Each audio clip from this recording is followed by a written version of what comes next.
قرئ القرآن فاستمعوا له وأنصتوا لعلكم ترحمون।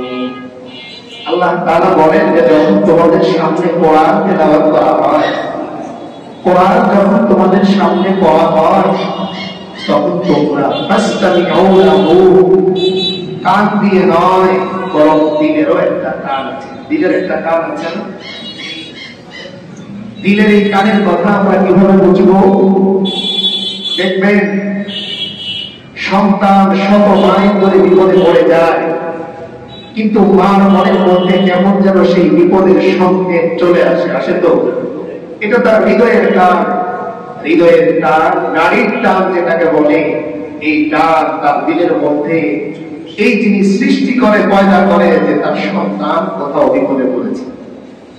আল্লাহ তাআলা যে আয়াত আমরা শুনলাম, এই আয়াতের মধ্যে আল্লাহ তাআলা বলতেছেন যে যখন তোমাদের সামনে কোরআন তেলাওয়াত করা হয় তখন তোমরা মনোযোগ দিয়ে দিলের কান দিয়ে শুনবে।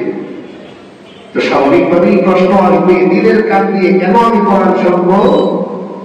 তো আল্লাহ তাআলা শেষে বলতেছেন লাআল্লাকুম তুরহামুন, ও বান্দা, যাতে তুমি আমার পক্ষ থেকে দয়া প্রাপ্ত হও, দয়া পাও, দয়া স্বীকার করি হও। এখন প্রশ্ন হচ্ছে, কোরআন শুনলেই আমি আল্লাহর রহমত পাবো, প্রক্রিয়াটা কি? প্রক্রিয়া হচ্ছে এই যে বান্দার দিলের মধ্যে গুনাহের দাগ পড়তে পড়তে পড়তে পড়তে এখানে রহমতের স্পর্শ লাগে কিন্তু অনুভব হয় না।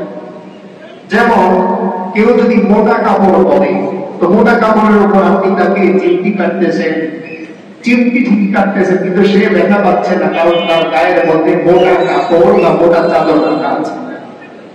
কিংবা আপনি তাকে ব্যাগ দিয়ে আঘাত করতেছেন, তো আঘাত তো আপনি ঠিকই সজোরে করতেছেন, কিন্তু তার গায়ের উপরে মোটা জামা কিংবা কাপড় থাকার কারণে এই আঘাতটা তার দেহের মধ্যে, তার ত্বকের মধ্যে স্পর্শ করে।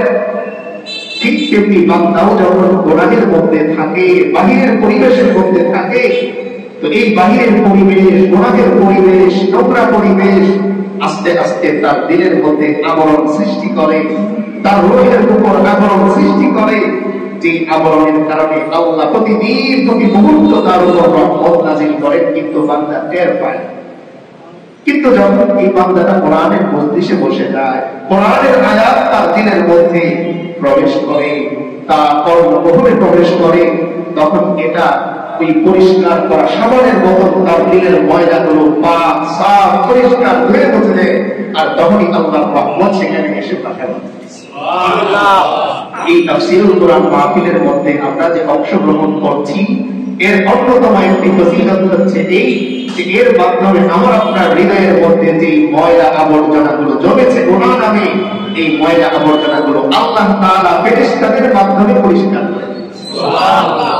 বলেন তো, ধোবার কাপড় ধোয়া আর আমার আপনার কাপড় ধোয়া একরকম? ধোবার কাছে যখন যায় তো নোংরা কাপড়টা নতুন করে আবার ঘরে নিয়ে আসে। আল্লাহ এই আয়াতের মধ্যে বোঝাচ্ছেন যে বান্দা, তোমার এই দিলটা গুনাহ হতে হতে হতে হতে নোংরা ময়লা হয়ে গেছে, আসো তুমি আমার কোরআনের মজলিসে বসো, আমি আল্লাহ আমার ধোপা ফেরেশতাদের মাধ্যমে তোমার এই ময়লা রূহটাকে, আত্মাটাকে পাক সাফ লন্ডি ইস্ত্রি করে তোমার মধ্যে আবার আমি ফিরিয়ে দিই। সুবহানাল্লাহ। তো এই আয়াতের তাফসীর আমরা আজকে শুনব সূরাতুল বাকারা। এই সূরাতুল বাকারার মধ্যে গত সপ্তাহে আমরা হযরত ইব্রাহিম আলাইহিস সালামের ঘটনা এবং হযরত উযাইর আলাইহিস সালামের ঘটনা সম্পর্কে জেনেছিলাম। আজকে আমরা একটি মানব কল্যাণমূলক একটি বিষয়, যেটি আল্লাহর পক্ষ থেকে বান্দার জন্য উৎসাহ হিসেবে এসেছে, যে বান্দাকে আল্লাহ তাআলা যে সম্পদ দান করেন, এই সম্পদের মধ্যে আল্লাহ তাআলা একটা হক পৃথিবীবাসীর জন্য রেখে দিয়েছেন। যেই যেই টাকার মালিক হোক না কেন, যে যেই অর্থের মালিক হোক না কেন, সেখান থেকেই একটা অংশ যিনি তাকে দান করলেন তার নামে আল্লাহ রাস্তায় দিয়ে দেয়া। এই বিষয়ে আজকে আমাদের তাফসীর হবে ইনশাআল্লাহ। সূরাতুল বাকারা 261 নম্বর আয়াত, 261 নম্বর আয়াত থেকে এই আয়াতের মধ্যে আল্লাহ তাআলা বান্দাকে উৎসাহ দেওয়ার জন্য বলতেছেন যে বান্দা, তুমি তো তোমার পকেট থেকে একটা 10 টাকার নোট দান করে দাও, কিন্তু আমি আল্লাহ এই 10 টাকাকে 1 টাকায় করে দিই 700, তো 10 টাকায় হয় কত? 7,000। তার মানে তুমি অফিস থেকে বাসায় যাওয়ার সময় যে 10 টাকার নোটটা কারো হাতে কিংবা মসজিদের দান বক্সে তুমি যে দিয়ে এসেছো, আমি আল্লাহ এটাকে লেখার সময় 7,000 করে লিখে। এখন এই কথা যদি কেউ মুখে আমাদের বলতো তো আমি তো বিশ্বাস করতাম না। তাই আল্লাহ নিজেই ক্লিয়ার করতেছেন যে যেহেতু লিখি আমি, আমার ফেরেশতাদের মাধ্যমে আমি লেখাই, তাই আমার পক্ষ থেকে শোনো এই ঘোষণা। তো আল্লাহ বলতেছেন মাতালুল লাযীনা ইউনফিকুনা আমওয়ালাহুম ফী সাবীলিল্লাহ। আল্লাহ তাআলা বলেন যে সমস্ত বান্দারা তাদের সম্পদগুলো আল্লাহর রাস্তায় খরচ করে, তাদের দৃষ্টান্ত উদাহরণ দেন। একটা কথা বোঝানোর জন্য উদাহরণ দেয়, অনেক সময় উপমা দেয়, দৃষ্টান্ত দেয়।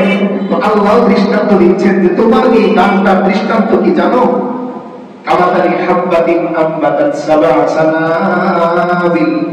আল্লাহ বলেন একটা শস্য দানার মতো, যেই দানাটা 7টা শীষ উৎপন্ন করে। কয়টা শীষ? 7টা। বীজ লাগানোর পরে সেই দানাটা শীষ উৎপন্ন করছে কয়টা? 7টা। এরপর আল্লাহ বলেন ফী কুল্লি সুবুলাতিন মিআতু হাব্বা। আবার এই প্রতিটা শীষের মধ্যে 100 করে দানা উৎপন্ন হয়। তার মানে এক একটা ডালের মধ্যে যদি 100 করে হয় তো 7 ডালের মধ্যে 700 হয়। তার মানে বান্দা, যখন তুমি আমার সন্তুষ্টির জন্য 1 টাকা দান করে দাও, তো আমি আল্লাহ এই 1 টাকাকে 700 টাকায় পরিণত করে দিই। সুবহানাল্লাহ। আল্লাহ তাআলা একদম উদাহরণ দিয়ে বোঝাচ্ছেন যে বান্দা, তোমার এই 2 টাকার নোটটা আসলে 2 টাকা নয়, বরং আমি আল্লাহর কাছে তোমার এই 2 টাকার নোটটার দাম 1400 মানে 1400 টাকা। আমি দান করি 2 টাকা, তো আমার আল্লাহ লেখেন কত? 1400। আমার বিশ্বাস হোক বাবা হোক। এজন্য হাসরের ময়দানে বান্দা যখন আমলনামার পাশ দিয়ে যাবে, তো বিশাল আমলনামার পাহাড় সে দেখতে পাবে। তখন সে জিজ্ঞেস করবে, ও আল্লাহ, এত এত নেককার, না জানি সে কত সৌভাগ্যবান। তখন আবার আল্লাহ কুদরতি ভাবে তাকে বলবেন, ও বান্দা, হাদা আমালুকা, এটা তোমারই আমল, এটা তোমারই অর্জন করা আমল। তখন বান্দা বলবে, ও আল্লাহ, এত আমল তো আমি করিনি আমার জানা মতে, কিভাবে আমার এত আমল হয়ে গেল? তখন আল্লাহ তাআলা তার এই মনোরঞ্জনের জন্য তার আমলনামার নথিটা সামনে তুলে ধরবে, আর সে সেখানে দেখতে পাবে অমুক দিনের 10 টাকাটা আল্লাহ 10 লক্ষ করে লিখে দিয়েছে। কোরআনের মধ্যে আল্লাহ তাআলা বলেছেন 700, অন্য আয়াতের মধ্যে পাওয়া যায় আল্লাহু ইউদাইফু লিমান ইয়াশা। আমার আল্লাহ যাকে চান তাকে আরো বাড়িয়ে দেন। কত বাড়ান এর কোনো সংখ্যা নেই। এজন্যই দেখবেন মানুষ বলে বিপদের সময় যে 10 টাকা দেয়, এই 10 টাকার দাম 10 কোটি টাকা। এজন্য দেখবেন নাতি দাদার জন্য 5 টাকা দিয়ে একটা বিস্কিটের প্যাকেট নিয়ে এসেছে, তো দাদা এই বিস্কিটের প্যাকেটটা খায় না, বলে এটা যত্ন করে রেখে দাও, এটা আমার নাতি এনেছে। তো যদি তার স্ত্রী অর্থাৎ দাদু যদি এই কথা বলে, তো 5 টাকার একটা বিস্কিটের প্যাকেটটা যত্ন করে রাখার কি আছে? তো দাদা বলে, আমার নাতির হাতের 5 টাকা, এটা আমার কাছে 5 কোটি টাকা দাম। আল্লাহ বোঝাতে চান যে বান্দা, তুমি যখন আমার জন্য 5 টাকা দান করে দাও, তখন আমি আল্লাহর কাছে ওইটা 5 কোটির সমান। তো এই কথাই আল্লাহ বোঝাচ্ছেন যে সমস্ত বান্দারা দান করে, তো তাদের এই দানের দৃষ্টান্ত কি? যে তার 1 টাকা যেন একটা শস্য দানা, যে শস্য দানার মধ্যে শীষের সংখ্যা 7, আর প্রত্যেকটা শীষের মধ্যে আবার দানা তৈরি হয় 100 করে। তার মানে 7, 100, 700। তো আমার বান্দা আমার সন্তুষ্টির জন্য 1 টাকা দেওয়ার সঙ্গে সঙ্গে আমি আল্লাহ সেটাকে 700-তে পরিণত করি। সুবহানাল্লাহ। এরপরে অংশে আল্লাহ এখানে আবার বলতেছেন, আল্লাহু ইউদাইফু লিমান ইয়াশা। আল্লাহ বলতেছেন বান্দা যদি আল্লাহকে বলে, ও আল্লাহ, 700-র মধ্যে কি সীমাবদ্ধ হবে কিনা? তো আল্লাহ বলতেছেন, আমি আল্লাহ যার জন্য চাই তাকে আরো বাড়িয়ে দেই। তো এখান থেকে আমরা কি বুঝলাম? বললাম হচ্ছে এই আমার নিয়তের উপর নির্ভর করে আমার সংখ্যা আমলের কতটুকু লেখা। তার মানে আমার কঠিন মুহূর্ত, ঘরের মধ্যে বাজার নেই, এই মুহূর্তে আমার কাছে 10 টাকাই আছে। এখন আমার এখান থেকে গাড়ি ভাড়া হচ্ছে 10 টাকা, এখন স্বাভাবিকভাবে যুক্তি তো ধরে না যে এই 10 টাকা আমি দিয়ে দিব, বরং আমার তো আগে বাসায় পৌঁছা উচিত। এই মুহূর্তটায় আমি যদি আমার আল্লাহর কথা মনে করে যাচ্ছি, তো বাম পাশে মসজিদের ডান পাশে কেউ দেখে না, আমি আস্তে করে ওই বাক্সের ছোট্ট ওই যে অংশ, কাটা অংশ দিয়ে আমি ভেতরে 10 টাকার নোটটা রেখে দিলাম, তো আমার আল্লাহ সঙ্গে সঙ্গে ওরা শান অনুযায়ী যতটুকু আমার জন্য দরকার এতটুকু নেক তিনি রেখে দেন। এজন্য সংখ্যা এখানে আর বলেননি, বরং আল্লাহ বলতেছেন আল্লাহু ইউদাইফু লিমান ইয়াশা। বান্দা তুমি 700 শুনে আবার থমকে যেও না, আমি আল্লাহ তোমার সাথে সংখ্যায় চলি না, তুমি সংখ্যায় চলো, আমি আল্লাহ সংখ্যায় চলি না। এজন্য আল্লাহ কোরআনের এক জায়গায় বলেন ওয়া ইন তাউদ্দু নি'মাতাল্লাহি লা তুহসুহা। ও বান্দা তুমি আমারে ডাকো মনে মনে সংখ্যা হিসাব করে 100, 1000, 1 লক্ষ, 1.5 লক্ষ, কিন্তু বান্দা আমি আল্লাহ তোমার সাথে কেমন নিয়ামতের লেনদেন করি। সারা জীবন যদি তুমি আমার নিয়ামতগুলো গোনা শুরু করে দাও, তো তুমি কোনোদিন শেষ করতে পারবে না। আমি সংখ্যায় গণি, কিন্তু আমার আল্লাহ সংখ্যায় গণেন না। আমি যখন সকালে নাস্তা খেতে বসি, ফজর পড়ি নেই, তো আমার আল্লাহ আমার দিকে তাকিয়ে বলেন বান্দা খাও, ফজর তো বড় নাই, মনে রেখো, যাও তোমার খানা আমি বন্ধ করলাম না। নিঃশব্দ তাই বলে ফজর করি নেই, তো নাস্তা বন্ধ, কিন্তু আল্লাহ বলেন বান্দা তোমার সাথে আমি সংখ্যার লেনদেন করি না। তুমি আবার যখন দুপুরে খেতে বসো, মজার মজার আইটেম তোমার সামনে, ফেরেশতারা আল্লাহর কাছে অনুমতি চায়, খাবারটা আল্লাহর কাছে অনুমতি চায়, ও আল্লাহ বলেন আমি ওর ভেতরে যে ওর জন্য অসুস্থতার কারণ হয়ে যাব, কিন্তু আল্লাহ বলেন না, আমি আমার বান্দাকে এত অল্প দিন ধ্বংস করতে পারি না, বরং তার জন্য এখনো পর্যন্ত সুযোগ আছে, তাওবার সুযোগ আছে, ইস্তেগফারের সুযোগ আছে। আমার বান্দা যদি রাতের শেষ ভাগে এসেও আমার কাছে তাওবা করতে পারে, তো আমি আল্লাহ তার জিন্দেগীর সমস্ত গুনাহগুলো মাফ করে দেব। সুবহানাল্লাহ। একটা তাওবা আমার পুরো জিন্দেগীর সমস্ত গুনাহের জন্য যথেষ্ট, একটা তাওবা। আচ্ছা বলেন তো, যদি আজকে দোকানে এমন কোন সাবান পাওয়া যায় যে এই সাবানের বৈশিষ্ট্য হচ্ছে এই যে এই সাবানের পানিটা গোলানোর পরে পৃথিবীর সমস্ত মানুষের কাপড় যদি এর মধ্যে দিয়ে দেওয়া হয় তো একসাথে পরিষ্কার হয়ে যাবে, এমন সাবান যদি বাজারে আসে, একটা সাবান দোকানে থাকবে থাকবে থাকবে না। এই সাবান আমি রুখে নিব, কারণ সাবান একটা আর ওদিকে পরিষ্কার হবে সব।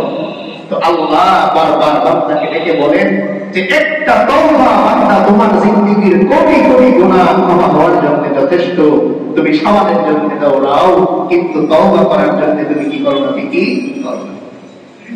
এই আয়াতটা নাযিল হলো তখন আয়াতের শানে নজুল। কোন ক্ষেত্রে এই আয়াতটা নাযিল হলো? তাবুক যুদ্ধে যখন আল্লাহ রাসূল সাল্লাল্লাহু আলাইহি ওয়াসাল্লাম সাহাবীদেরকে ডাকলেন, তাবুক যুদ্ধের সময় সমস্ত সাহাবীদের হাত খালি। আমাদের যেরকম দেশে এই সিজনারি ধান কাটার সময় আসে, তখন অধিকাংশ কৃষকের হাত কিন্তু খালি থাকে, কারণ পুরো সময়টা জুড়ে সে এই ফসলের পেছনে টাকা ব্যয় করেছে, পরিষ্কার করার জন্য, পানি দেওয়ার জন্য, মেশিনে চাষ করার জন্য। তো সবকিছুর ক্ষেত্রে পরিষ্কার করতে করতে, টাকা ব্যয় করতে করতে হাত খালি হয়ে যায়। তো সাহাবায়ে কেরাম রাদিয়াল্লাহু তাআলা আনহুম আজমাইন তাবুক যুদ্ধের সময় সবার হাত খালি। তখন আল্লাহ রাসূল সাল্লাল্লাহু আলাইহি ওয়াসাল্লাম সমস্ত সাহাবীদেরকে ডাকলেন আর ডেকে বলেন, ও আমার সাহাবীরা, সামনেই তো আমাদের যুদ্ধ ময়দান প্রস্তুত, তো কিছু অর্থের প্রয়োজন, কিছু সামানের প্রয়োজন, তোমাদের মধ্যে কে কি দিবে একটু বলো।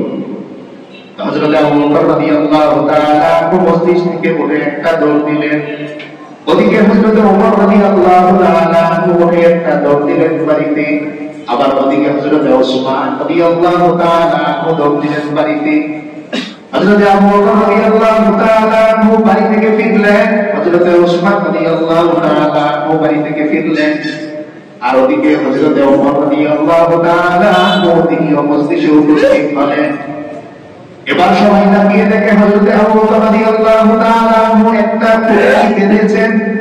এই পল্লীর মধ্যে গায়ে জামা, এর মধ্যে আছে, এর মধ্যে থালা বাসন, যেগুলোর মধ্যে খানা খান সেটাও আছে। আল্লাহ রাসূল সাল্লাল্লাহু আলাইহি ওয়াসাল্লাম বললেন, ও আবু বকর, এই পল্লীটা তুমি খোলো দেখি এর মধ্যে কি কি আছে। এবার হযরত আবু বকর রাদিয়াল্লাহু তাআলা আনহু যখন কুল্লিটা করলেন তো দেখলেন ঘরের সমস্ত ব্যবহার করা আসবাবের মধ্যে তিনি বেঁধে নিয়ে এসেছেন। এবার আল্লাহ রাসূল সাল্লাল্লাহু আলাইহি ওয়াসাল্লাম জিজ্ঞেস করলেন, ও আবু বকর, এ তো তোমার ঘরের মধ্যে ব্যবহার করা সামান, তাহলে ঘরের মধ্যে তুমি কি রেখে এসেছো? হযরত আবু বকর রাদিয়াল্লাহু তাআলা বলেন, ও আল্লাহর রাসূল, আমার ঘরের মধ্যে আমার আল্লাহ আর আপনাকে আমি রেখে এসেছি, আর বাকি ঘরের মধ্যে যা সামান ছিল সব পরিবেদে আপনার দরবারে উপস্থিত করেছি। সুবহানাল্লাহ। এরপরে হযরত ওমর রাদিয়াল্লাহু তাআলা আনহুর দিকে তাকালেন, আল্লাহ রাসূল সাল্লাল্লাহু আলাইহি ওয়াসাল্লাম জিজ্ঞেস করলেন, ও ওমর, তুমি কি নিয়ে এসেছো? হযরত ওমর রাদিয়াল্লাহু তাআলা আনহু বলেন, ও আল্লাহর রাসূল, আমি আমার পুরো সম্পদ দুইটা ভাগ করেছি। একটা ভাগ আমি আমার পরিবার সন্তানের জন্য রেখেছি, আরেকটা ভাগ আমার আল্লাহ এবং তার রাসূলের জন্য আমি নিয়ে এসেছি। এবার হযরত ওসমান রাদিয়াল্লাহু তাআলা আনহু বলেন, আল্লাহর রাসূল জিজ্ঞেস করলেন, ও ওসমান, তুমি বলো তুমি আমার জন্য এই যুদ্ধের জন্য কি নিয়ে এসেছো? হযরত ওসমান রাদিয়াল্লাহু তাআলা আনহু বলেন, ও আল্লাহর রাসূল, আমি আমার সম্পদ তিনটা ভাগে বিভক্ত করেছি। একটা ভাগ আমি সাধারণ মানুষের জন্য দান করব বলে রেখেছি, আরেকটা ভাগ আমি আমার পরিবারের জন্য রেখেছি, আর আরেকটা ভাগ আমার আল্লাহ এবং তার রাসূলের জন্য আমি উপস্থিত করেছি।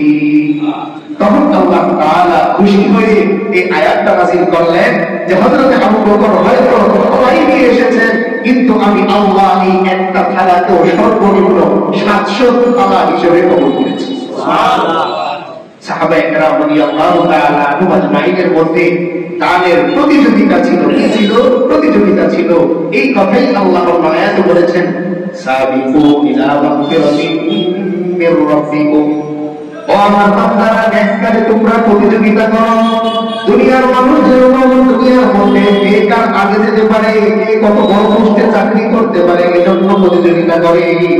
আর আমার মুমিন বান্দা যারা, মুসলমান বান্দা যারা, তারা আমাকে পাওয়ার জন্য, আমার ক্ষমতা পাওয়ার জন্য হাতের বড়রা দিকে দিকে তারা প্রতিযোগিতা করে।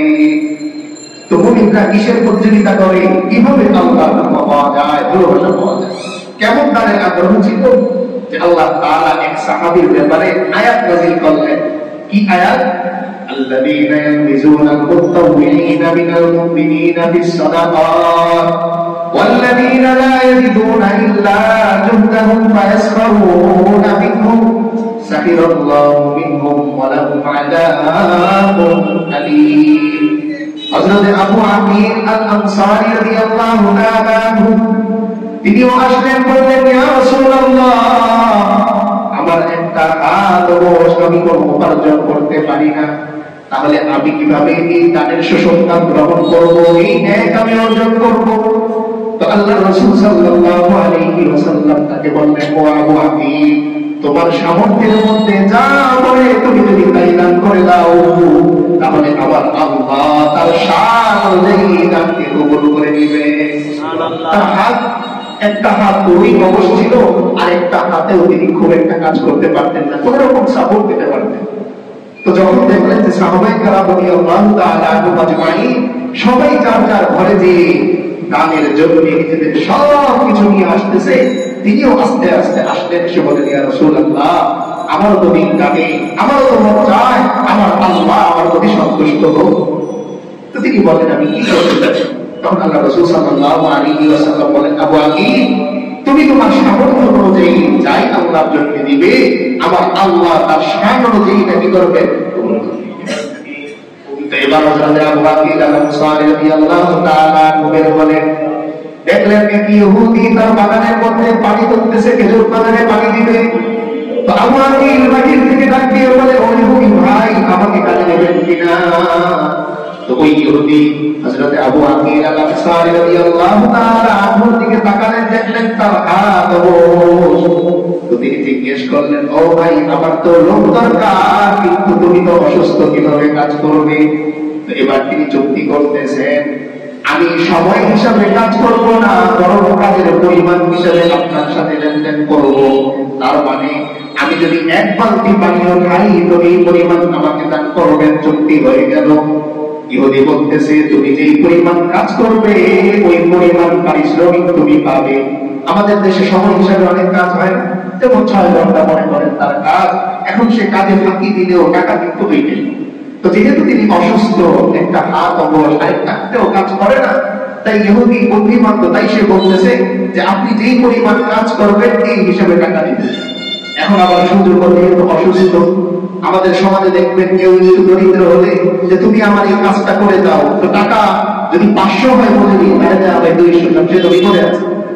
এজন্য মাঝে মাঝে গাড়িওয়ালারাও দেখবেন এটা করে যে যে আপনারও দ্রুত যাওয়া দরকার, সে বুঝতেছে তো ভাড়া 500 হলে 800, কারণ আপনি বিপদে আছেন।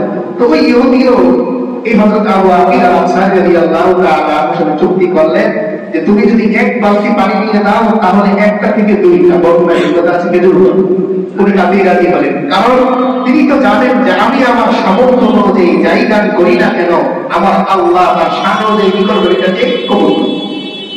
এবার হযরত আবু আকিল আল-আনসারী রাদিয়াল্লাহু তাআলা কোপের থেকে পানি উঠাবেন, তো ওই বালতির রশিটা তিনি দাঁতে কামড় দিয়ে ধরলেন, কোপের মধ্যে বালতি ফেললেন আর পানি ওঠালেন। দূর থেকে ইহুদি দেখে আর আফসোস করে, আরে কেমন ধর্ম সে গ্রহণ করেছে, হাত কাজ করে না কিন্তু দাঁত দিয়ে সে কোপের মধ্যে বালতি ফেলেছে। কি দিয়ে বালতি ফেলছে? দাঁত দিয়ে, দাঁতের মধ্যে রশিটা কামড় দিয়ে ধরে এরপরে সে বালতি ফেলেছে।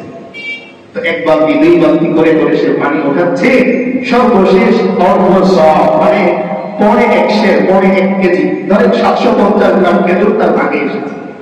হযরত আবু আকিল আল-আনসারী রাদিয়াল্লাহু তাআলা এটাকে পেঁচালেন।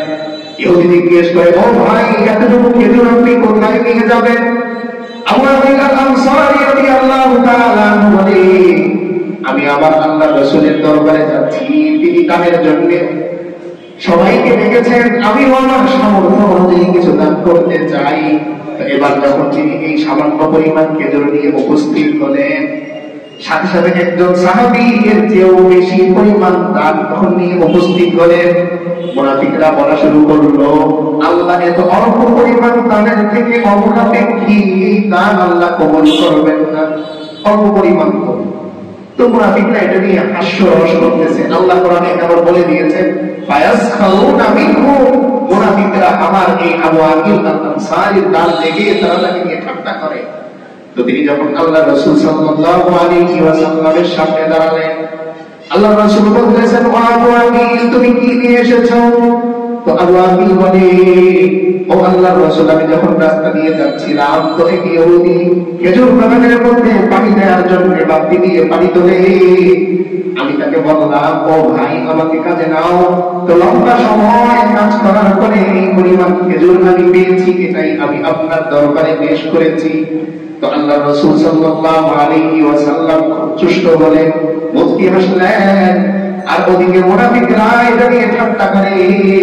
তো আল্লাহ তাআলা সঙ্গে সঙ্গে হযরত জিবরিল আলাইহিস সালামকে পাঠালেন, পাঠিয়ে বললেন, আপনার আবু আকিল আল-আনসারীর দান আমি আল্লাহর কাছে এত পছন্দ হয়েছে, আজকে যারা দান করেছে তাদের মাঝে সবচেয়ে বেশি সন্তুষ্ট হয়েছে আবু আকিলের দানে। তাহলে দানের আগ্রহ পরিমাণ কিন্তু কম, কিন্তু হৃদয়ে ভরা তার ভালোবাসা, হৃদয়ে ভরা ভালোবাসা। আবু আকিলের মনের মধ্যে এই যে আমার পরিমাণ কম হতে পারে, কিন্তু আমি তো আমার আল্লাহর সামনে প্রেম ভালোবাসা নিয়ে এসেছি। তাই সংখ্যা দিয়ে কখনো দান বিচার করা যায় না। আমি আমার দিন থেকে যদি 1 গ্লাস পানিও কাউকে পান করাইতে পারি, তাহলে এই ওসিলায় আমার আল্লাহ আমাকে ক্ষমা করে দিতে পারে। এজন্য আল্লাহ রাসূল সাল্লাল্লাহু আলাইহি ওয়াসাল্লাম এক হাদিসে বলে, ইত্তাকুন নার ওয়ালাউ বিশিক্কি তামরা, ও আমার উম্মতেরা তোমরা জাহান্নাম থেকে বাঁচো যদিও খেজুরের একটা টুকরা দিয়ে। তার মানে আমার কাছে একটা খেজুরের 6 ভাগের 1 ভাগ আছে। আল্লাহ রাসূল সাল্লাল্লাহু আলাইহি ওয়াসাল্লামের এই হাদিস বলে, আমি যদি এই সামান্য পরিমাণ খেজুরও কাউকে আমার আল্লাহ সন্তুষ্টির জন্য দিয়ে দিতে পারি, তাহলে আল্লাহ এই ওসিলায় জাহান্নাম থেকে আমাকে কি করবেন, মুক্তি দিয়ে দিবেন। তো এরপরে আয়াতের মধ্যে আল্লাহ তাআলা একটা নসিহত করতেছেন আমাদের একটা বদ অভ্যাসের। সেই বদ অভ্যাসটা কি, যে আমরা যখন দান করি তো তাদের এই ইহসানটা এটা আমার মাথার মধ্যে থাকে। কোন এক রিক্সাওয়ালাকে আমি 10 টাকা বেশি দিলাম, তো এবার যদি পরের দিন তাকে আমি ডাক দিই আর সে না আসে, তখন প্রথমেই আমার মনের মধ্যে আসে গতকাল 10 টাকা বাড়িয়ে দিয়ে ভুল করেছি। তো আল্লাহ তাআলা এই আয়াতের মধ্যে সতর্ক করতেছেন যে প্রকৃত দানের সওয়াব তারাই পাবে যারা দান করার পরে কি করে না, খোটা দেয় না। দান করার পরে যারা কি দেয় না, খোটা। কি বলতেছেন আল্লাহ?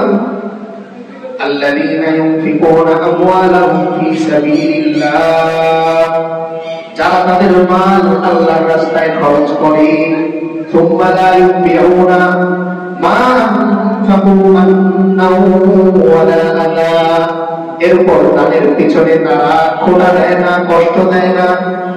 লাহুম আজরুহুম ইনদা রাব্বিহিম, তাদের জন্য তাদের রবের কাছে রয়েছে প্রতিদান। ওয়ালা খাউফুন আলাইহিম, তাদের কোনো ভয় নাই। ওয়ালা হুম ইয়াহজানুন, আখিরাতে তারা ব্যথিত হবে না। তাহলে একটু আগে যে আল্লাহ পুরস্কারের কথা বললেন, আমরা দুইটা আয়াতকে যদি একসাথে জাস্টিফাই করি, তাহলে আমলনামা তার জন্য 700 থেকে জমা হবে যিনি দান করার পরে খোটা দেন না, কষ্ট দেন। যেমন আমি কাউকে একটা গাড়ি কিনে দিলাম, তিনি অসহায় মানুষ, এটা দিয়ে তিনি কি করবেন, উপার্জন করবেন। কিন্তু আমি মাথায় রাখলাম কিংবা তাকে বলে দিলাম গাড়ি আমি দিয়েছি, তাই যখনই ডাক দিব আমাকে কিন্তু নিয়ে যেতে হবে। এই আয়াতের মধ্যে তাদেরকে বাদ দেয়া হলো যে দান করে এই দান থেকে কি করা যাবে না, শর্ত সাপেক্ষে কোনো ইহসানের বদলা নেওয়া যাবে না। হ্যাঁ, তিনি যদি খুশি হয়ে আমাকে এটা ইহসানের বদলা দিতে চান, এটা তার ব্যক্তিগত ব্যাপার। এই জন্যই আমরা এই যে হাদিয়া দিই না, যে আমি কাউকে বসে 100 টাকা দিলাম, 500 টাকা দিলাম, আমার মনের মধ্যে যদি এটা থাকে যে আমিও বিনিময়ে কিছু পাবো, তাহলে আমার এই 500 টাকা চলে যাবে। হ্যাঁ, আল্লাহ যেহেতু মেহেরবান, হিসাব ভিন্ন, আমার এই নিয়ত থাকলেও আল্লাহ সওয়াব দিতে পারেন, এটা না করার অধিকার পৃথিবীর কারণ। এজন্য আল্লাহ তাআলা হিদায়াতের বিষয়ে ডাইরেক্ট আল্লাহ নবীকেও না করে দিলেন, ও আমার নবী, হিদায়াতের বিষয়টা আমি আল্লাহ আমার নিজের কাছে রেখেছি, আপনি চাইলেই কাউকে বাদ দিতে পারবেন না। এই আয়াত থেকে আল্লাহ যে বান্দাকে তার হাবিবের চাইতেও বেশি ভালোবাসেন এটা প্রমাণ হয়। তার মানে আল্লাহ রাসূল সাল্লাল্লাহু আলাইহি ওয়াসাল্লাম তার সমস্ত উম্মতকে ভালোবাসেন না, কিন্তু এই আয়াত বোঝায় এর চাইতেও আরো বেশি ভালোবাসেন কে? আল্লাহ তাআলা ভালোবাসেন। তো আল্লাহ তাআলা এই আয়াতের মধ্যে বলতেছেন, যারা নিজেদের মাল আল্লাহর রাস্তায় খরচ করে, এরপরে কষ্টও দেয় না, খোটাও দেয় না, তাদের জন্য প্রতিদান। এই আয়াত নাযিল হলো কখন? সেই তাবুক যুদ্ধের ক্ষেত্রে। এক পরপর দুইটা আয়াত। আল্লাহ রাসূল সাল্লাল্লাহু আলাইহি ওয়াসাল্লাম সবাই যখন নিজেদের মতো করে নিয়ে এসেছে, এখন আরো কিছু শর্ত আছে। আল্লাহ রাসূল সাল্লাল্লাহু আলাইহি ওয়াসাল্লাম ডান দিকে তাকিয়ে বললেন যে এদিক থেকে কেউ কি আছো আল্লাহর রাস্তায় কিছু সামানা দিবে? হযরত ওসমান রাদিয়াল্লাহু তাআলা আনহু বললেন, ইয়া রাসূলুল্লাহ, আমি দিব। তো তিনি বাম দিকে আবার তাকিয়ে জিজ্ঞেস করলেন, এদিক থেকে কি কেউ আছো যিনি নাকি এই যুদ্ধের জন্য সামানা দিবে? হযরত ওসমান রাদিয়াল্লাহু তাআলা বাম পাশে যে ওখানেও তিনি হাত তুললেন যে ইয়া রাসূলুল্লাহ, আমি দিব। সামনে যখন তিনি তাকালেন তখনও তিনি হাত তুললেন, ইয়া রাসূলুল্লাহ, আমি দিব। এবার পিছনের দিকে ঘুরে আল্লাহ রাসূল সাল্লাল্লাহু আলাইহি ওয়াসাল্লাম জিজ্ঞেস করতেছেন, পিছনে কি কেউ আছেন যিনি আল্লাহর রাস্তায় কিছু সামানা দিবেন? হযরত ওসমান রাদিয়াল্লাহু তাআলা সেখানে উপস্থিত, তিনি বলতেছেন, ইয়া রাসূলুল্লাহ, আমি দিব। আল্লাহ রাসূল সাল্লাল্লাহু আলাইহি ওয়াসাল্লাম এই দৃশ্য দেখে অত্যন্ত খুশি হয়ে বললেন, ইয়া রাব্বি ওসমান ক্বাদ রাদিতু আনহু, ও আমার আল্লাহ, ওসমানের প্রতি আমি সন্তুষ্ট হয়েছি, তাই আমি চাই আনহু, আপনি তার প্রতি সন্তুষ্ট হয়ে যান। আল্লাহ রাসূল সাল্লাল্লাহু আলাইহি ওয়াসাল্লাম এই দৃশ্য দেখে বলতেছেন, আল্লাহ, আমি আমার ওসমানের প্রতি সন্তুষ্ট, তাই আপনিও কি তার প্রতি সন্তুষ্ট হয়ে যান। তো তিনি 1000 জিনপোষ বিশিষ্ট ঘোড়ার মধ্যে, এই উটের মধ্যে জিনপোষ বসান, যেটাতে আরোহী বসে, এই জিনপোষ সহ সাজিয়ে তিনি 1000 উট দান করলেন। কত? 1000 উট। আগে তো বাসা থেকে নিয়ে এসেছিলেন, এরপরে 1000 উট দান করলেন। পাশাপাশি 1000 দিনার, দিনার স্বর্ণ মুদ্রা, 1000 দিনার তিনি দান করলেন। এবার হযরত আব্দুর রহমান ইবনে আউফ রাদিয়াল্লাহু তাআলা আনহু যখন তিনি এই সংবাদ শুনলেন যে হযরত ওসমান রাদিয়াল্লাহু তাআলা আনহু নগদ এত অর্থ এবং এত সামান আল্লাহর রাস্তায় দিলেন, তো তিনিও বললেন, ইয়া রাসূলুল্লাহ, আমিও 4000 দিরহাম আপনার দরবারে পেশ করে দিব, আল্লাহর সন্তুষ্টির জন্য দান করে দিব। কিন্তু এই যে তারা দান করলেন, সামানা দিলে, কোনদিন হযরত ওসমান রাদিয়াল্লাহু তাআলা আনহু এই দানের ব্যাপারে খোটা দেননি, এটা নিয়ে বড়াই করেননি, এটা নিয়ে নিজেদের গৌরব কোনদিন করেননি, প্রকাশ করেননি। বরং ওনাদের জীবনী থাকলে দেখবেন সমস্ত বলি বালাই শুধু কাঁদে। হযরত ওসমান রাদিয়াল্লাহু তাআলা আনহু কবরের পাশ দিয়ে যান, গুরুস্থানের পাশ দিয়ে যান, তো হব করে কান্না করে ওঠেন। তার সাথীরা জিজ্ঞেস করলেন, ওসমান, আপনি খলিফা, গুরুস্থানের পাশ দিয়ে গেলে কান্না করেন কেন? তো তিনি বলবেন, ও আমার ভাইরা, আমি ওসমান একদিন এই গুরুস্থানে শুয়ে পড়বো, ওই দিন আমার আল্লাহ যদি আমাকে ক্ষমা না করেন, তাহলে আমি ওসমানের অবস্থাটা কি হবে? অথচ জান্নাতের সুসংবাদপ্রাপ্ত সাহাবী, কয়েকবার তিনি আল্লাহর পক্ষ থেকে গ্যারান্টেড জান্নাতের সুসংবাদ পেয়েছেন। এই মানুষটার অবস্থা হচ্ছে এই যে তিনি গোরস্থানের পাশ দিয়ে গেলে বসে পড়তেন, কান্না করতে করতে, দাঁড়িয়ে না বসে পড়তেন, আর বলতেন, একদিন এই গোরস্থানে আমিও তো যাবো, তখন আমার সাথে কি হবে? হযরত ওমর রাদিয়াল্লাহু তাআলা পুরো ইন্তেকারের আগ মুহূর্তে যখন ওনার মাথাটা বারবার বালির মধ্যে পড়ে যাচ্ছে, হযরত আব্দুল্লাহ ইবনে ওমর রাদিয়াল্লাহু তাআলা আসলেন, পিতাজি, আপনার মাথার নিচে একটা কিছু নরম কিছু দিয়ে দেই। তিনি বলতেছেন, না, দিও না, আমি আমার রবের সামনে এই রকম অবস্থায় উপস্থিত হতে চাই যেন আমার আল্লাহ দেখেন আমার ওমর এইভাবে আমার কাছে এসেছে। অথচ অর্ধজাহানের বাদশা ছিলেন হযরত ওমর রাদিয়াল্লাহু তাআলা, অর্ধজাহানের বাদশা। আল্লাহ রাসূল সাল্লাল্লাহু আলাইহি ওয়াসাল্লাম বলতেছেন, লাউ কানা বাদি নাবিয়্যুন লাকানা ওমর। ওমর সাহাবীরা, ওমরের ফজিলত এত বেশি, এত দাম আমি আল্লাহর কাছে, আমার আল্লাহর কাছে। আমি মুহাম্মদ সাল্লাল্লাহু আলাইহি ওয়াসাল্লাম এরপরে যদি আল্লাহর আদালতে ফয়সালায় কোন নবী আসার সিদ্ধান্ত থাকতো, তাহলে আমার পরে হযরত ওমরকে আল্লাহ নবী হিসেবে প্রেরণ করতো। হযরত ওমর রাদিয়াল্লাহু তাআলা মিজাজে ওয়াহি, মানে আল্লাহর মেজাজের মানুষ। সুবহানাল্লাহ। এই মানুষটাও কি করতেছে? মৃত্যুর সময়, ইন্তেকালের সময় বলতেছেন, আমার নিচে কিছু দিও না, আমার মাথাটা বালির মধ্যে রাখো, আমার আল্লাহ দেখো যে ওমর আমার কাছে এইভাবে এসেছে। ঘুমাতেন কিসে? সেই মরুভূমির মধ্যে খেজুর গাছের তলায়, মাঝে মাঝে শক্ত ইট আর মাঝে মাঝে হাত দিয়ে শুয়ে থাকতেন। দূর দূরান্ত থেকে লোকেরা আসতো সাহায্যের জন্য, এসে জিজ্ঞেস করতো, খলিফা ওমরের বাড়িটা কোথায়? তো তিনি বলতেন, এদিকে গিয়ে দেখেন, বাড়ি দেখিয়ে দিতেন। তো যখন বাড়িতে যেতেন, তো আবার বলতেন, ওই যে খেজুর গাছের নিচে শুয়ে আছে, তিনি তো খলিফা। তো যখন তার কাছে আসতো, এসে জিজ্ঞেস করতো, আপনি কি খলিফাতুল মুসলিমিন হযরত ওমর? তিনি বলতেন, হ্যাঁ আমি। তো ওনারা আসতেন যে, আপনি তো ফকির, আমাদেরকে আবার কি দিবেন? আপনার বালিশেই থাকা। তো এই মানুষটা মাথা কোথায় রাখতেন? ইটের মধ্যে। তো এই জন্যই আমি একটু নিজেকে যাচাই করি, আমি কোন জায়গায় আছি। ওই জায়গা থেকে আমার আল্লাহর সাথে আমার দূরত্ব কতটুকু, এটা কিভাবে দূর করতে পারি? তখন যদি ওসমান রাদিয়াল্লাহু তাআলা তাবুক যুদ্ধের জন্য দিলেন 1000 জিনকুল বিশিষ্ট দূর আর 1000 দিনার স্বর্ণ মুদ্রা, আর হযরত আব্দুর রহমান ইবনে আউফ রাদিয়াল্লাহু তাআলা দিলেন কি 4000 দিরহাম। তখন আল্লাহ রাসূল সাল্লাল্লাহু আলাইহি ওয়াসাল্লাম সন্তুষ্ট হয়ে তাদের জন্য দোয়া করলেন, আল্লাহ তাআলা তাদের জন্য জান্নাতের সুসংবাদ পাঠিয়ে দিলেন। এরপরের আয়াতের মধ্যে আল্লাহ তাআলা একটা উদাহরণ দিচ্ছেন দানের বিষয়ে। যারা দান করে খোটা দেয় তাদের অবস্থাটা কেমন হয়। তো উদাহরণটা কি চমৎকার, দেখেন আল্লাহ তাআলা এখানে বলতেছেন, ইয়া আইয়ুহাল্লাযীনা আমানু লা তুবতিলু সাদাকাতিকুম বিল মান্নি ওয়াল আযা কাল্লাযী ইউনফিকু মালাহু রিআআ আন-নাসি ওয়া লা ইউমিনু বিল্লাহি ওয়াল ইয়াউমিল আখির। আল্লাহ বলতেছেন, ও ঈমানদার বান্দা বান্দীরা, লা তুবতিলু, তোমরা বাতিল করো না, নষ্ট করো না, সাদাকাতিকুম, তোমাদের দানগুলো কিসের মাধ্যমে? বিল মান্নি ওয়াল আযা।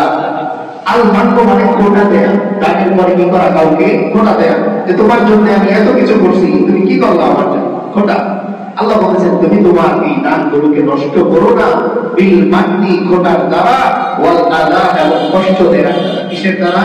খোটা এবং কষ্টের দ্বারা।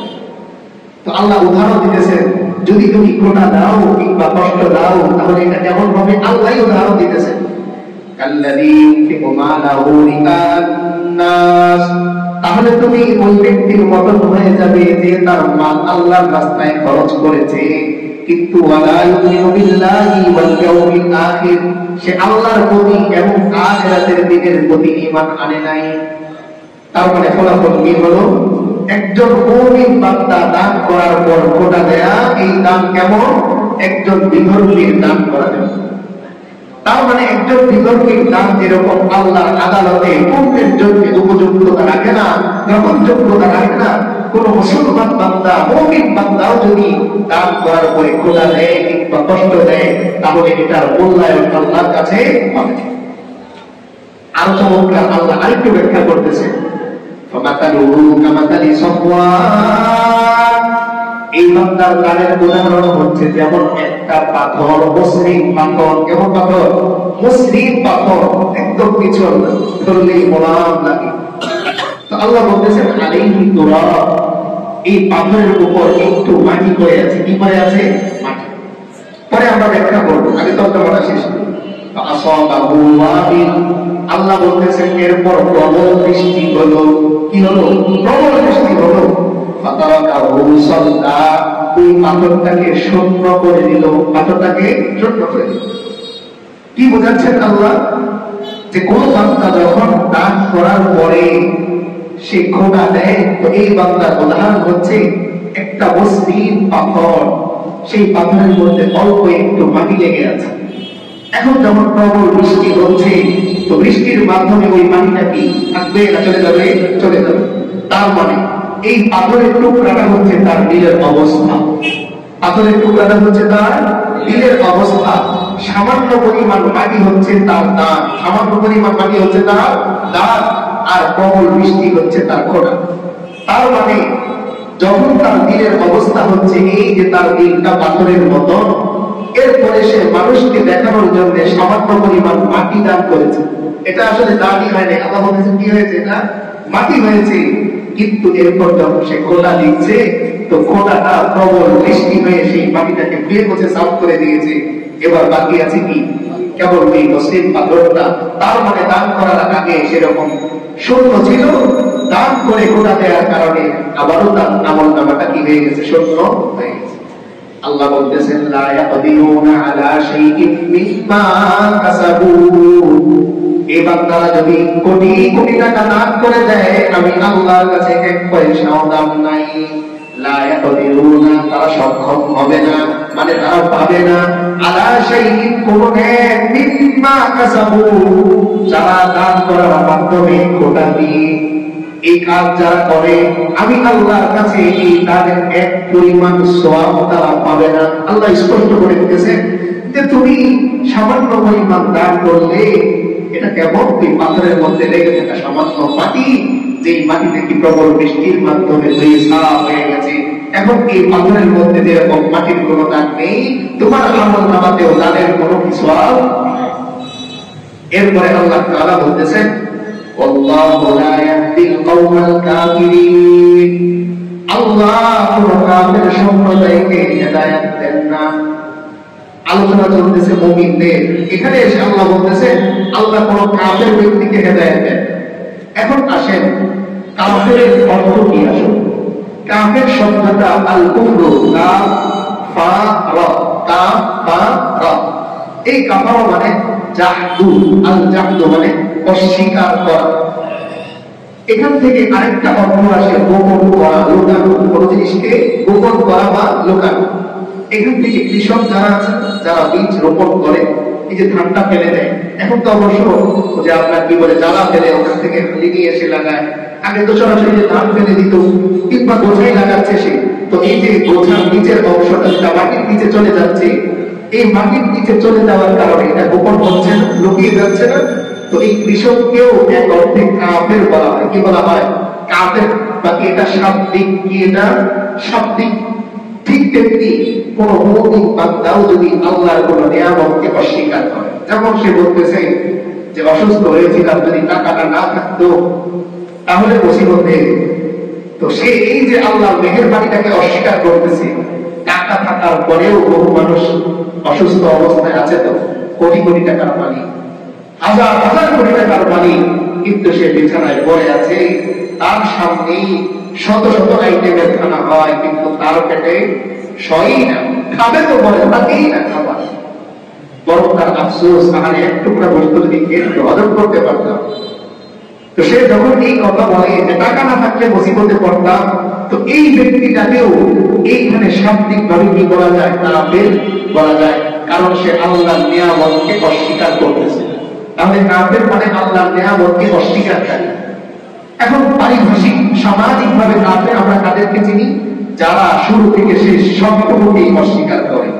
যেহেতু পারিভাষিক যারা বিধর্মী আছেন, তারা আল্লাহর অস্তিত্বকে ক্ষেত্র বিশেষ অস্বীকার করে, আল্লাহর সমস্ত নিয়ামতকে অস্বীকার করে, হাসর অস্বীকার করে, মিজান অস্বীকার করে। এই সমস্ত জিনিসকে অস্বীকার করার কারণে তাদেরকে বাস্তবিক কাফের বলা হয়। আর আল্লাহ তাআলা এই আয়াতের মধ্যে দুই দল দুই একসাথে জানলেন যে যারা মুসলমান অবস্থায় দান করে আবার খোদা দেয়, তারাও আমার নিয়ামতকে অস্বীকার করে, কারণ খোদা তো আমি দেওয়ার কথা, এই দান ছেদে করেছে তৌফিক আমার দেয়া, যেই টাকাটা সে দান করেছে এটাও আমার তৌফিক দেয়া। এই বান্দা যখন বলে আমি দিয়েছি, আসলে তো দিয়েছেন কে? আল্লাহ। যখন সে বলতেছে আমি দিয়েছি, তখন আল্লাহ বলতেছে না বান্দা, তুমি আমার নিয়ামতকে অস্বীকার করতেছো। তাই একজন মুসলমান ব্যক্তি যদি দান করে খোদা দেয়, তাকেও আল্লাহ তাআলা নিয়ামতের অস্বীকারী হিসেবে এখানে কাফের শব্দে উল্লেখ করেছে। আর যারা বাস্তবিক বিধর্মী তারা তো আছেই। তো আল্লাহ বলতেছেন, একদিকে যেরকম বিধর্মীদের আমি পথ দেখাই না, যে সমস্ত মুসলমান বান্দা ঈমানের মধ্যে থাকার পরেও কাফেরদের মতো বিধর্মীদের মতো কাজ করে, আমি আল্লাহ তাদেরকে হেদায়েত দিই। এজন্য আল্লাহ রাসূল সাল্লাল্লাহু আলাইহি ওয়াসাল্লাম এক হাদিসের মধ্যে সতর্ক করেন যে মান তাশাব্বাহা বিকওমি ফাহুয়া মিনহুম। আমার কোন উম্মত যদি কোন বিধর্মীদের সাথে সামঞ্জস্যতা রেখে, মিল রেখে পোশাক পরে, চলাফেরা করে, তাহলে হাসরের ময়দানে আল্লাহ তাকে শাস্তি করবে। এখন আমি একটা টুপি পরলাম, এই টুপিটা আমি উদ্দেশ্য করে করতেছি। যদি কোনো ব্যক্তি উদ্দেশ্য হয়, ধরেন সাধারণ কোনো জেনারেল মানুষ নামাজ পড়েন না, আমল করেন না, কিন্তু তার মাথার টুপিটা আমার কাছে ভালো লেগেছে, এখন আমি যদি বলতেছি তাকে সামনে রেখে, তাহলে হাসরের ময়দানে তাকিয়ে দেখবো উনি আমার সাথেই আছে, তারে আর খোদা লাগবে না, একই কথা। কিন্তু যদি আমি নিয়ত করি এই যে টুপি তার সুন্নাত, আল্লাহ রাসূল সাল্লাল্লাহু আলাইহি ওয়াসাল্লামের সুন্নাত, এই নিয়তে আমি পড়লাম, তাহলে হাসরের ময়দানে তাকিয়ে দেখবো আমার সামনে আল্লাহ রাসূল সাল্লাল্লাহু আলাইহি ওয়াসাল্লাম দাঁড়ানো আছে। সুবহানাল্লাহ। এজন্য আল্লাহ রাসূল সাল্লাল্লাহু আলাইহি ওয়াসাল্লাম উম্মতের জন্য বলে দিলেন, ইন্নামাল আ'মালু বিন্নিয়াত, ও আমার উম্মতেরা সাবধান, তোমার সমস্ত আমল এন্ট্রি করা হয়, লিপিবদ্ধ করা হয় তোমার কলবের দিকে তাকিয়ে। কিসের দিকে তাকিয়ে? কলবের দিকে তাকিয়ে। অর্থাৎ আমি বাড়ি থেকে বের হলাম, কেউ মদিনায় যায়, মক্কায় যায়, অনেকে আছেন যে তার মনে মনে টার্গেট উমরাটাও করে আসলাম, পাশাপাশি কিছু সামান নিয়ে নিলাম, বিক্রি করে টাকাটাও উঠে নিয়ে সকল আছে। এরকম কেউ কষ্ট নিয়ে আছে, আমার নিজের দেখা আছে এরকম যে ওনার উদ্দেশ্য উমরাটাও করলাম। অনেকে জর্দা নিয়ে যায়, আল্লাহ মাফ করেন, এই জর্দা নিয়ে যায় যে ওখানে জর্দা অনেক ভালো দামে বিক্রি হয়, উমরার সময় ওদের সময়, তো বিক্রি করে ভালো টাকা পাওয়া যাবে। তো আবার উমরাটা লেখা হবে কিন্তু জর্দার উপর। এজন্য আমি যাওয়ার সময় আমার নিয়তটা ঠিক করবো, আমি কেন যাচ্ছি। এজন্য নিয়ত যদি থাকে, পাক্কা নিয়ত যা আমি এই বছর হজে যাবই, এরপর আমি চেষ্টা করতেছি, কিন্তু ফ্লাইট আমি আর পেলাম না, টাকা আমার হলো না, তো সেখানে যারা লাভবাহী বলতেছে আমার আল্লাহ আমার লাভবাহী সেখানে উপস্থিত করে দিচ্ছে। একজন ফেরেশতা দিয়ে করিয়ে দিবেন যে অমুকের পক্ষ থেকে তুমি লাভবাহী করে দাও। আমার তো হজ দরকার, যাওয়া দরকার, দরকার কি আমার হজ দরকার, ওখানে যাওয়া দরকার না। আমার আল্লাহ যদি আমাকে না যাওয়ার সত্ত্বেও হজের সওয়াব দান করেন, সুবিধা আছে। এজন্য বাবার চেহারা থেকে কেউ যদি এক দৃষ্টিতে তাকায়, আল্লাহকে সন্তুষ্ট করার জন্য তাকায়, তাহলে কবুল হজের সওয়াব। তবে হ্যাঁ, জায়গার শান্তি আলাদা, জায়গার শান্তি আলাদা। যেমন আপনি ঘরের মধ্যে মসজিদ বানিয়ে নামাজ পড়লেন আর মসজিদে গিয়ে নামাজ পড়লেন, দুইটার স্বাদ আলাদা। বাড়িতে আপনি হোমমেড খুব ভালো ভালো গোস্ত রান্না করেছেন, এটা ওই 5 স্টার হোটেলে যে খেয়ে এসেছেন এটার মতো হবে না। ওই জায়গা আপনি পরিশ্রম করে বানালেও সেটার মতো তৃপ্তি থাকবে আবার বানানো, কিন্তু জায়গা আলাদা কি আছে, কদর আছে। যেমন আমরা গতকালকে জমাই শুনেছি যে আল্লাহ তাআলা বলতেছেন সুবহানাল্লাযী আসরা বিআবদিহি লাইলাম মিনাল মাসজিদিল হারাম ইলাল মাসজিদিল আকসা আল্লাযী বারাকনা হাওলা। আল্লাহ বলতেছেন মসজিদে আকসা যেখানে, এর চারপাশটা আমি আল্লাহ বরকত দিয়ে পরিপূর্ণ করে রেখেছি। সুবহানাল্লাহ। যেমন আয়াতে যখন আল্লাহ রাসূল সাল্লাল্লাহু আলাইহি ওয়াসাল্লামকে কষ্ট দেওয়া হলো, তিনি চলে আসলেন, পরবর্তীতে সেই আয়াতের মধ্যে ফসল হচ্ছে, কোনো কিছু হচ্ছে আল্লাহর পক্ষ থেকে। তখন তারা যখন অভিযোগ করলেন, তখন আল্লাহ রাসূল সাল্লাল্লাহু আলাইহি ওয়াসাল্লাম দোয়া করলেন যে আল্লাহ আপনি এই আয়াতবাসীর উপর বরকত দেন, এই জমিতে আপনি বরকত দেন। এখন বর্তমানে পুরো পৃথিবীতে যত বেশি উর্বর মাটি আছে এর মধ্যে অন্যতম উর্বর মাটিগুলো আয়াতের মধ্যে হয়। আল্লাহ তাআলা তার রাসূলের দোয়ার বরকতে এই জায়গাটা কি করে দিয়েছেন, বরকতময় করে দিয়েছেন। এখন সচক্ষে আল্লাহর পর দেখতে পাওয়া, সেখানে উপস্থিত হয়ে লাব্বাইক বলা আর কবুল হজের সওয়াব পাওয়া, দুইটা ভিন্ন জিনিস। সওয়াব এক জিনিস, তৃপ্তি আরেক জিনিস। সওয়াব এক জিনিস, তৃপ্তি আরেক জিনিস। যেমন ফোনের মধ্যে আমরা বাইতুল্লাহ শরীফ দেখি, তো এই দেখা আর সরাসরি দেখা এই দুইটা কোনোদিন মিল না। আপনি ফোনে যখন কাবা শরীফ দেখেন তখন মনের মধ্যে আসে যে আরেকজনকে দেখাই, কিন্তু যিনি ওইখানে যান, ওইখানে যাওয়ার পরে তার দৃষ্টিভঙ্গি পাল্টে যায়। সে যে কোথায় এসেছে দৃষ্টিভঙ্গি পাল্টে যায়, মনে হয় এই দৃষ্টিটা যদি অমুককে দেখাতে পারতাম, এটা যদি অমুককে দেখাতে পারতাম। এজন্য আল্লাহ তাআলা আমাদের সকলকে জীবনে একবার হলেও তার ঘর জিয়ারতের তৌফিক দান করুন। তো আল্লাহ তাআলা উদাহরণ দিচ্ছেন, যারা নাকি দান করার উপর কোটা দেয় তাদের দিলগুলো হচ্ছে মসৃণ পাথর আর তাদের দানগুলো হচ্ছে সামান্য পরিমাণ মাটি, কিন্তু যখন সে সোনা দিয়ে দেয় তখন আমি আল্লাহ এটাকে বৃষ্টির মতো করে দেই আর এই বৃষ্টি তার দানটাকে ধুয়ে মুছে সাফ করে তাকে শুদ্ধ বানিয়ে দেয়। কিন্তু আবার দেখবেন পাথরের উপর মাটি, সেখানে গাছ হয় না, পাহাড়ের মধ্যে গাছ হয় না, পাথর টুকরা সেখানে সামান্য পরিমাণ উপরে মাটি আছে, দেখবেন শিকড় হয়ে গাছ হয়ে গেছে। সেখানেও কি হয়, গাছ। শুধু তাই না, পানির উপরও গাছ হয়। পানির মধ্যে দেখবেন এই যে বিভিন্ন দল পাওয়া যায়, পানির মধ্যে দেখবেন একসাথে মিলে এখানে গাছ বড় হচ্ছে। তো আল্লাহ চাইলে হয়, যদি আমি আমার দানের মধ্যে খোটা না দিই, তো এই আয়াত থেকে বোঝা যায় এই পাথরের উপর থাকা মাটিটার মধ্যে আল্লাহ তাআলা একটা গাছ রোপণ করে দিবেন, আর এই গাছের মধ্যে থাকবে 7টা শীষ, এক এক শীষের মধ্যে থাকবে 100 করে নেকি। তার মানে আমার 1 টাকায় হয়ে যাবে 700। কত? 700। আল্লাহ তাআলা আমাদের সকলকে আল্লাহর সন্তুষ্টির জন্য আল্লাহর রাস্তায় দান করার তৌফিক দান করেন। সকলেই বলি আমিন। ওয়া আখিরু দাওয়ানা আলহামদুলিল্লাহি রাব্বিল আলামিন। আমরা সকলেই মিলে শরীক করে সংক্ষিপ্ত দোয়া। আল্লাহুম্মা সাল্লি আলা মুহাম্মাদিন ওয়া আলা আলি মুহাম্মাদ কামা সাল্লাইতা আলা ইব্রাহিম ওয়া আলা আলি ইব্রাহিম ইন্নাকা হামিদুম মাজিদ। اللهم بارك على محمد وعلى آل محمد كما باركت على إبراهيم وعلى آل إبراهيم إنك حميد مجيد। একজন দোয়া চেয়েছেন তার বাবা মার জন্য এবং শাশুড়ির জন্য, আরো অনেকেই দোয়া চেয়েছেন বিভিন্ন সময়ে। আমরা সকলেই দোয়া করব আল্লাহ তাআলা যেন যারাই দোয়া চেয়েছেন তাদের সকলের মনে নেক মাকসাদ পূরণ করেন। বিশেষভাবে আমরা আমাদের মুরব্বীদের জন্য দোয়া করব। মুরব্বীরা ভালো থাকলে আমরাও ভালো থাকবো, মুরব্বীরা ভালো থাকলে আমরাও ভালো থাকবো। এজন্য আমরা দোয়া করি না, যখন আমরা গোরস্থান দেখতে পাই তখন দোয়া করি, আসসালামু আলাইকুম ইয়া আহলাল কুবুর মিনাল মুসলিমিন ওয়াল মুমিনিন আনতুম লানা সালাম ওয়া নাহনু লাকুম তাবা। আপনারা আমাদের উত্তরসূরি আর আমরা আপনাদের অনুসারী। তার মানে আপনারা কবর প্রস্তুত করতেছেন, আমরা আসতেছি।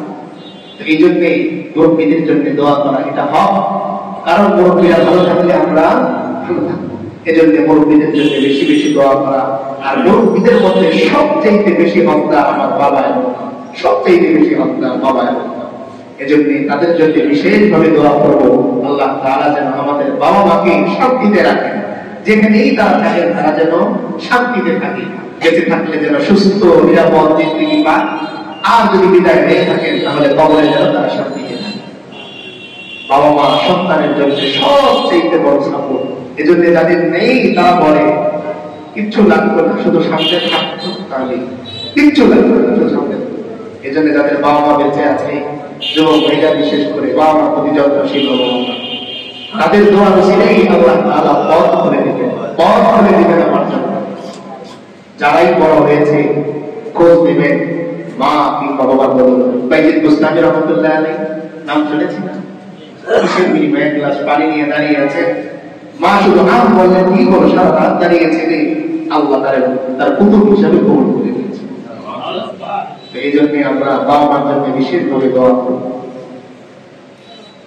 আলহামদুলিল্লাহ রাব্বিল আলামিন, والصلاة والسلام على سيد الأنبياء والمرسلين وعلى آله وصحبه أجمعين. ربنا ظلمنا أنفسنا وإن لم تغفر لنا وترحمنا لنكونن من الخاسرين.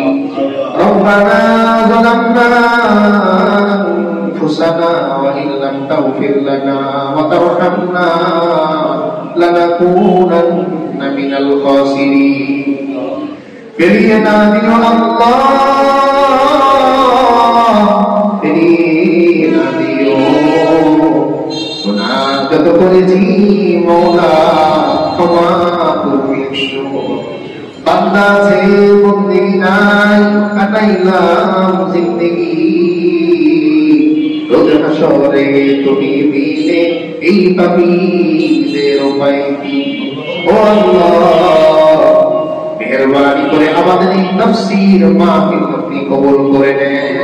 আয় আল্লাহ আমরা যারা লম্বা সময় বসে বসে তাফসীর শুনলাম, মেহেরবানি করে আমাদের জিন্দেগীর সমস্ত গুনাহগুলো মাফ করে দেন। আয় আল্লাহ এই বাবা মার উসিলায় দুনিয়ার মুখ আমরা দেখলাম, আলো বাতাস আমরা দেখলাম, আল্লাহ ওই বাবা মা যাদের ইন্তেকাল করেছে মেহেরবানি করে তাদের কবরটুকু জান্নাতের টুকরা বানিয়ে দেন। আয় আল্লাহ যাদের বাবা মা এখনো বেঁচে আছে মেহেরবানি করে সুস্থতার হায়াত দান করেন। আয় আল্লাহ একজন তার শাশুড়ির জন্য বাবা মার জন্য দোয়া চেয়েছেন, মালিক মেহেরবানি করে তার বাবা মা শাশুড়ি সহ যারা ইন্তেকাল করেছেন সকলকে আপনি মাফ করে দেন। আয় আল্লাহ কিভাবে ডাকলে আপনি খুশি হন, কিভাবে ডাকলে আপনি রাজি হন। আল্লাহ সন্তান বাবার নাম ঠিক মতো নিতে না পারলেও বাবা সন্তানের প্রতি খুশি হয়, মাকে সন্তান ডাকতে পারে না, ভুল করে ডাকে তবুও মা খুশি হয়। আল্লাহ আমরা কিভাবে আপনাকে ডাকবো তাও জানি না, ও মালিক কিভাবে ডাকলে আপনি খুশি হবেন তাও জানি না, অপারগতা প্রকাশ করতেছি। মালিক মেহেরবানি করে আমাদের ডাক আপনি কবুল করে নেন। আয় আল্লাহ আমাদের গুনাহগুলো ধুয়ে মুছে পাক সাফ আপনি করে দেন। আয় আল্লাহ যারা কষ্ট করে এখানে বসে বসে তাফসীর শুনল সকলকে কবুল করেন। আয় আল্লাহ মৃত্যুর সময় আমাদের সকলে আপনি ঈমান নসিব করেন। আয় আল্লাহ আপনার ঘরের সামনে বহু বান্দারা যে উপস্থিত, মালিক আমাদের সকলকে আপনার ঘর জিয়ারত করার তৌফিক আপনি দান করেন। আয় আল্লাহ অনেকে দোয়া চেয়েছেন, আল্লাহ আপনার কোন বান্দার দিলের মধ্যে কি ব্যথা আপনি জানেন, কার মনে কি আশা আপনি জানেন, দুঃখ জানেন।